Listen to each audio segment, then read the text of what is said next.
Hello friend, আজকে দেখাবো পটলের দোরমা কীভাবে বানাতে হয়। প্রথমে পটলের দোরমাগুলো করার জন্য দেখো পটলগুলো কেটে এইভাবে পটলের ভেতর থেকে সমস্ত বীজগুলো বের করে নিয়েছি, আর তার সাথে নারকেল কুড়িয়ে নিয়েছি।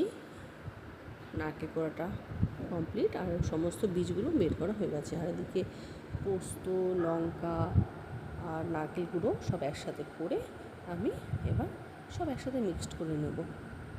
আর ওদিকে পটলগুলোর মধ্যে মিক্সড করে গুড়গুলো ভরে নেব। এই দেখো মিক্সড হয়ে গেছে। এবার আমি নুন, হলুদ আর সর্ষে তেল দিয়ে এটাকে ভালো করে মাখিয়ে নেব। মাখিয়ে নিয়ে এবার ওর মধ্যে এগুলো সব ভরতে হবে। সমস্ত ফুলগুলোকে পটলের মধ্যে ভালো করে ভরতে পারে। পটলের যে বীজগুলোকে নুন, হলুদ দিয়ে মাখিয়ে এই মুখটাকে ভালো করে বন্ধ করতে হবে। বন্ধ করা হয়ে গেলেই সব কটা এরপর সব ভাজার পালা। এই দেখো সব ভাজতে শুরু হয়ে গেছে। সব কটা ভাজা হয়ে গেলে কিন্তু খাবারের জন্য একদম রেডি।